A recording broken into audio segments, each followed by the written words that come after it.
आज भी जहां किसी टेलीकॉम ऑपरेटर का नेटवर्क नहीं होता वहां बीएसएनएल का सिग्नल मिल जाता है, क्योंकि बीएसएनएल की कवरेज दूसरी टेलीकॉम कंपनियों के मुकाबले काफी ज्यादा है। लेकिन आज बीएसएनएल कहीं खो सा गया है।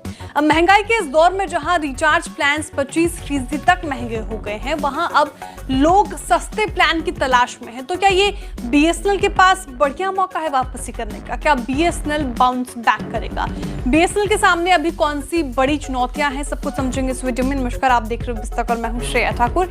बीएसएनएल यानी भारत संचार निगम लिमिटेड, जो एक सरकारी टेलीकॉम कंपनी है, इन दिनों उसकी पूछ बढ़ रही है। जियो, वोडाफोन, एयरटेल के अपने टैरिफ हाइक करने की वजह से अब बीएसएनएल की ओर लोग देखने लगे हैं। लेकिन एक समय ऐसा था जो बीएसएनएल सिर्फ एक ऑप्शन नहीं था, बल्कि इसका सिक्का चलता था।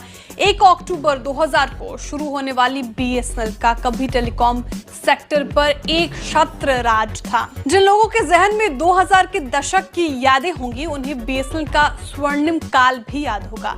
तब घरों में आज की तरह हर सदस्य के पास फोन नहीं हुआ करता था, बल्कि पूरे परिवार या फिर पूरे मोहल्ले में सिर्फ किसी एक के पास मोबाइल फोन होता था। हाँ, 2000 के आते आते लैंडलाइन की संख्या जरूर बढ़ गई थी, मगर मोबाइल फोन्स विरेल ही नजर आते थे। इस दौरान बीएसएनएल की सिम हासिल करने के लिए कई दिनों तक लाइन में खड़ा होना होता था। किसी तरह से बीएसएनएल की सिम और ₹1 प्रति मिनट की दर से कॉलिंग के लिए टैरिफ मिलता था।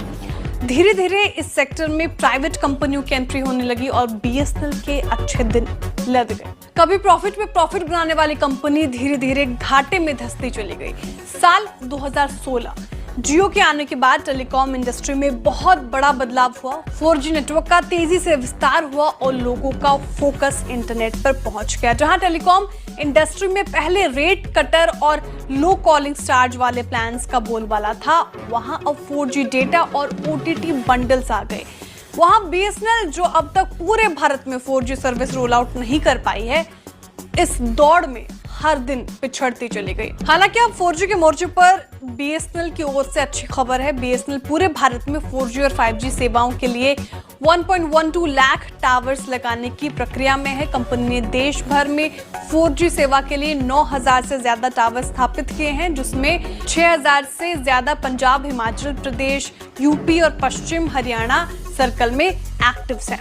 अभी बीएसएनएल के सामने दो बड़ी चुनौतियां हैं। पहला, बीएसएनएल को अपने मार्केट शेयर को बढ़ाने की जरूरत है। मौजूदा समय में बीएसएनएल देश की चौथी बड़ी टेलीकॉम कंपनी है। TRAI के आंकड़ों के मुताबिक रिलायंस जियो का 40.3% शेयर है, जबकि एयरटेल का 33.1% और वोडाफोन आइडिया का 18.8% का शेयर है और बीएसएनएल का 7.46% मार्केट शेयर है। अगर लोअर प्राइस टेलीकॉम ग्राहकों पर बीएसएनएल फोकस करे तो कंपनी का रिवाइवल हो सकता है।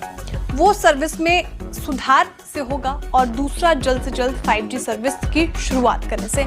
इन दोनों पहलुओं पर कंपनी तेजी से काम करे तो वो दिन दूर नहीं जब बीएसएनएल फिर से उठ खड़ी होगी और एयरटेल और जियो जैसी निजी कंपनियों को तगड़ी कंपटीशन भी देगी। फिलहाल जैसे ही निजी टेलीकॉम कंपनियों ने टैरिफ हाइक का ऐलान किया, उसके अगले ही दिन बीएसएनएल का 249 वाला प्लान चर्चा में आ गया। इस प्लान के जरिए बीएसएनएल ग्राहकों को इतने पैसे में जो सुविधाएं दे रही है, वैसी सर्विस दूसरी टेलीकॉम कंपनियां नहीं दे रही। बीएसएनएल के दमदार ₹249 वाला प्लान 45 दिनों की वैलिडिटी के साथ आता है और ये प्लान हर दिन 2 GB इंटरनेट डेटा दिया जाता है इस प्लान में।